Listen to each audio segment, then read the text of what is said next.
নমস্কার, আমি মিঠু। মিঠুর ঘরকন্যায় সবাইকে স্বাগত। বুধবারে ব্লগটা নিয়ে সবাইকে চলে আসলাম। আজকে রুটির সাথে করব বেগুন ভর্তা। প্রথমে উঠে চাটা খেয়ে নিয়ে দুটো বেগুন আর একটা টমেটো পুড়িয়ে নিলাম, নিয়ে তারপর এই ওভেনে রুটিটা করব, গ্যাসটাকে পরিষ্কার করে তারপর বেগুন ভর্তাটা করি। নাহলে কি হয় বলো তো, ওই ডিম পেঁয়াজের ছোঁয়াছানি হয়ে যায় তো তাড়াহুড়োতে, তখন আর মানে অসুবিধা হয়। ওই জন্যে বেগুনটা পুড়িয়ে রুটিটা করে নিই, তারপর বেগুন ভর্তা করে গরম গরম ভর্তা দিয়ে রুটি ওর বাবাকে আগে দুটো করে দিলাম, খেয়ে অফিস চলে গেল। ফলও দিলাম। আর আজকে দেখো এই জবা ফুল গাছটাতে, এটা কিন্তু ডবল লেয়ারের, কিন্তু আজকে একটা লেয়ারের ফুল হয়েছে। মাঝে মাঝে হয়, মানে ডবল লেয়ারের গাছে মাঝে মাঝে একটা লেয়ারের ফুলও ফোটে। এরপর আমি একটু বাজারে যাচ্ছি, খুব দরকারে। কি বলবো, একটুখানি ফ্ল্যাটের নানা রকম গণ্ডগোলের মধ্যে আছি, মানসিক অশান্তির মধ্যেও আছি। মানে কালকে প্রায় রাতে ঘুমই হয় না, মানে হয়ও নি, একটু চিৎকার চেঁচামেচিও করতে হচ্ছে আর কি। আমার ছেলেটার পরীক্ষা চলছে, তার সত্ত্বেও কিন্তু ইচ্ছাকৃতভাবে আমার পেছনে লাগছে যাতে পড়াটা ওর নষ্ট হয়। যাই হোক, ওর বাবার কয়েকটা জামা ছিল আয়রনের দোকানে দিয়ে এই যে চাবি বানাতে এসছিলাম। চাবি বানাতে দিয়ে এবার বলল অনেকগুলো চাবি বানাতে হবে, 8খানা বানাবো, অনেকক্ষণ বসতে হবে। এবার কিছুক্ষণ বসার পরে ভাবছি কি, মনটা তো ভালো নেই, একটু নার্সারিতে যাই, নার্সারিতে গেলে মনটা ভালো হয়ে যাবে। কি হয়েছে বলো তো, আমরা যখন ফ্ল্যাটটা কিনেছিলাম, প্রমোটার আমাকে মিথ্যে কথা বলে বিক্রি করেছিলেন। উনি বলেছিলেন যে নিচের দিকটা সামনের দুটো ফ্যামিলি ব্যবহার করবে, যাতায়াত করবে, আর ওই সাইড দিয়ে যারা ওপরে তারা যাবে। এবং এটাও বলেছিলেন এই কারণেই আমরা সামনের দরজাটা বের করে দিয়েছি। এবং প্রমোটার পরে সেটা মিথ্যে বলেছিলেন যে এইখান দিয়ে সবাই ফ্ল্যাটে এইভাবে হয় না, সবাই সব দিক দিয়ে যাতায়াত করতে পারে। তখন আমি প্রমোটারকে বলেছিলাম যে আপনি যদি মিথ্যে না বলতেন তাহলে আমি কিনতাম না। তা যাই হোক, এতদিন কেউ কিচ্ছু বলছিল না, সবাই কিন্তু যেদিক দিয়ে খুশি যাচ্ছিল। আমার ওপরে ওরা কি করছে, ওই পাশের রাস্তাটাকে আটকে রাখছে স্কুটি দিয়ে, মানে ওই পাশ দিয়ে কাউকে যেতে দেবে না, আমার সামনে দিয়েই যেতে হবে। এত বড় অসভ্য। তারপরে আমি বললাম ঠিক আছে, আমার সামনে দিয়ে যাক, এরপর আমার যা যা করার করবো। সেই চাবি বানাতে এসেছি। এবং আমার নতুন ফ্ল্যাটের সামনে সব বাইক স্কুটি দাঁড় করিয়ে রাখছে, ওখানেও আমি রাখতে দেবো না, সবাইকে গ্যারেজেই রাখতে হবে। সেই গাছ কিনতে এসেছি, ওই জানলার সাইড দিয়ে আমি সব গাছ লাগিয়ে দেবো, মানে টবে করে পাতাবাহারে। ওখানে তো আর ফুল গাছ হবে না, একটু ছায়ার মধ্যে। এবার এসে প্রথমে ওই ঝাউ গাছ টাছ পাতাবাহারি গাছ দেখছিলাম, ফুল গাছ আর দেখবো না, দরকার নেই ফুল গাছের।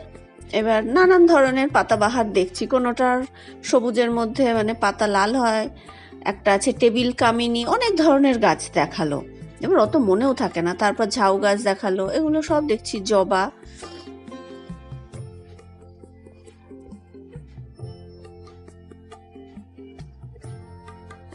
আর এখানে হচ্ছে এগুলো বললো গোল্ডেন ঝাউ।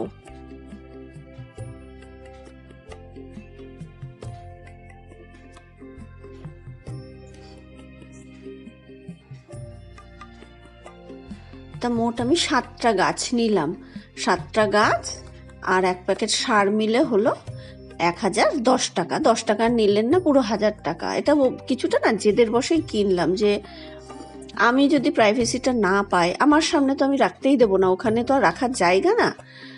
কারণ হচ্ছে আমি ওই ফ্ল্যাটে গেলে আমি জানলা খুলবো, তার সামনে দিয়ে সারাদিন লোকজন যাতায়াত করবে, আমি কেন মেনে নেবো?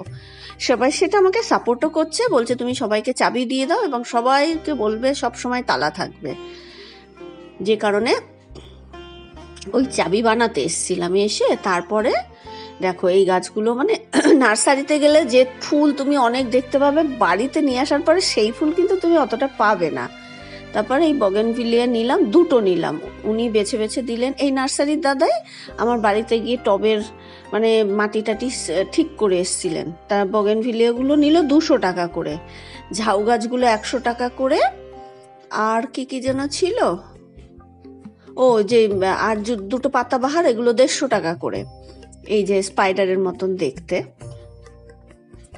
তারপরে অন্য এক জায়গায় আসলো, বললো যে ভিতরেও আছে, আপনি আসুন বগেনভিলিয়া। ও বাবা, এখানে এক একটা চারার দাম কোনোটা 1000ও আছে, 700ও আছে, মানে যেটা বেশ ভালো লাগছে চোখে, কালার দিয়ে বা ঝাঁকড়াতে অনেক ফুল হবে সেগুলোরই দাম বেশি।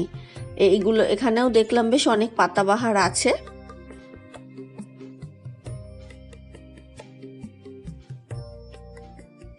আর এই ফুলগুলো আমার খুব ভালো লাগলো। বলছে এগুলো শীতের না গরমের বলেছিল, খেয়াল নেই, শীতের না মনে হয়, কিন্তু ফুলগুলো খুব সুন্দর আর এটা নাকি খুব যত্ন করে করতে হয়। এইসব ফুল আমি নেবই না, সাহসই পাবো না। ঠিক মতন রোদ বা ঠিক মতন জায়গা না পেলে যে গাছ হয় না সেই গাছ আমি সাহস করে নিই না, বা যে গাছের পেছনে অনেক যত্ন করতে হয় সেই গাছ আমি নিই না।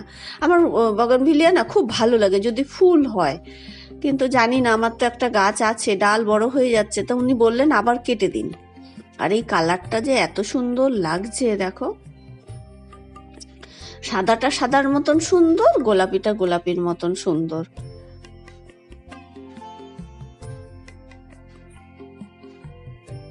তারপর এই মন্দিরেই না একটা মায়ের মন্দির আছে, আসি প্রণাম, যখনই আসি প্রণাম করি। তা ঠাকুরকে প্রণাম করলাম, যেহেতু একটু মনটা খারাপ, আর ঠাকুরের কাছে এটাই বললাম যে কোন পাপের ফলে। আর একটা জিনিস আছে জানো তো, তুমি এই জন্মে যেটা ভোগ করছো না সেটা তোমার গত জন্মের ফল, মানে আমি এই জন্মে যেগুলো ভোগ করছি সেটা আমার গত জন্মের ফলের। আমি একদম আমার কি বলবো, মনের বিশ্বাসে বলছি, আমি এই জন্মে কারোর কোনো ক্ষতি করিনি, কারোর সাথে খারাপ করিনি, মানুষের উপকার ছাড়া কারোর অপকার করিনি। এই জন্মে আমি খারাপ কিছু করিনি, তো এইটাই আমি জানি আমার গত জন্মের পুণ্যের কর্মের ফলে আমি এটা ভোগ করছি, নালে মরবি না মর, আমার উপরেই কেন মরলো, এটা মানতে হবে। বা যা ভাবো, আমার শ্বশুরবাড়িতে লাখ লাখ টাকা খরচা করে বাড়িঘর রং করে পাথর টাথর বসিয়ে সেই বাড়ি আমাকে ছাড়তে হলো শুধুমাত্র অশান্তির ভয়ে। দেখো সেই এসেছি, সেখানেও অশান্তি, তাহলে আমার মানতেই হবে, মানে অশান্তি আমার পিছু ছাড়বে না, যতই আমি চাই না কেন, নিজের মতন নিরিবিলিতে থাকতে চাই না কেন। তা সেই আর একটা জিনিস দেখেছি, যখনই না মানুষের আমি খুব করেছি সেই মানুষগুলোই আমার বাজ দিয়েছে, সে শ্বশুরবাড়ি বলো আর যেখানেই বলো। আমি মানুষের জন্য অনেক অনেক, আমার জন্য যদি কেউ একটুখানি করে না আমি তার জন্য অনেক করব। তা এখন এই জিনিসগুলো একটু করে বন্ধ করে দেবো, মানুষ চিনতে শিখছি। এই দেখো, এবার এই গাছগুলোকে সবাইকেই এবার চাবিটা দিয়ে দেব। আর কি করে, সবার না এখানে সুবিধা আছে, গ্যারেজে রাখলে তালা দিতে হবে, তালা খুলতে হবে, আর এখানে না গেট দিয়ে ঢুকে টুক করে রেখে দেবে। সেটা আমি কেন মেনে নেবো? এই যে আমার ফ্ল্যাটটা কিনেছি, আমি ভাড়াও দিচ্ছি না, আমি গরমকালে এসে থাকবো, পর্দা সরাবো, আমার সামনে দিয়ে সারা দুনিয়ার লোক যাবে, সেটা আমি মেনে নেবো? কখনো না। সেটা সবাই আমাকে সাপোর্ট করছে, না এটা তো গ্যারেজে, এটা গাড়ি রাখার জায়গা না, এখানে তুমি কাউকে রাখতে দেবে না, সেটা সবাই বলছেও। তা যাই হোক, একবারে তো হবে না, একটু একটু করে হবে আর কি জিনিসটা। এরপর ছেলে চান করে ছেলে পুজো দিয়ে দিল, আর রান্নাবাড়ি হয়ে গেছিলো, ইঁচড় ডাল করেছিলাম আর মাছের ঝোল করেছি। আর এই দেখো গাছগুলোকে পরে ঠিকঠাক করে টবে বসিয়ে সাজিয়ে রাখবো। তাহলে আজকের মতো ভিডিওটা এখানেই শেষ করছি। কেমন লাগলো প্লিজ একটু কমেন্ট করে জানিও, ভালো লাগলে ভিডিওটা লাইক করে আমার চ্যানেলটা সাবস্ক্রাইব করে দিও। যারা সাবস্ক্রাইব করছো, কমেন্ট করছো, লাইক করছো, সবাইকে অসংখ্য অসংখ্য অসংখ্য ধন্যবাদ। খুব ভালো থেকো, সুস্থ থেকো, টাটা।